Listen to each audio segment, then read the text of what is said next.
বন্ধু বন্ধু আমার না আর প্রেম হয় না, আবার মনে হয় বিয়ে হবেন না। আমার কপাল না ঠাকিয়ে গেছে। তুই শোন বন্ধু, আমার কাছে একটা উপায় আছে। সে ওই চটপাড়া বেরিয়ে মাঝখানে বট গাছের নিচে একটা সাধু বাবা বসে। তুই তোর বাপের নিয়ে সাধু বাবার কাছে চলে যাবে, তাহলে তোর বিয়ে হইবে না, প্রেম হইবে না। সত্যি বন্ধু? বন্ধু তাহলে থাক, আমি আমার বাপে নিয়ে যাই।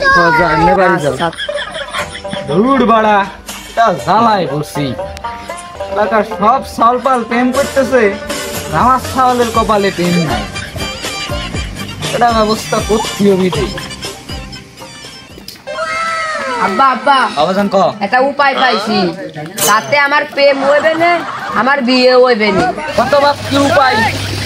ওই যে চতরার বিল্ডিং মাঝে বট গাছের নিচে একটা সাধু বাবা বসে, হ্যাঁ, উনার কাছে গিলি বলে প্রেম হবে নি, আমার বিয়ে হইবে নি।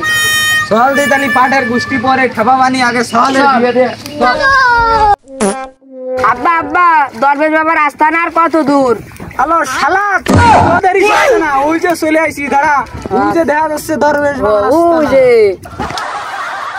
ও মনি, বাবা, 7 সমুদ্র 13 নদী পার করে দরবেশ বাবার কাছে আইছি তোর প্রেম করানোর জন্য। যাই তুই একটা কাজ করবি আর পা উঠ দূরে জোড়া ধরবি। আচ্ছা ঠিক আছে, চল দি, ওই যে দরবেশ বাবা, চল।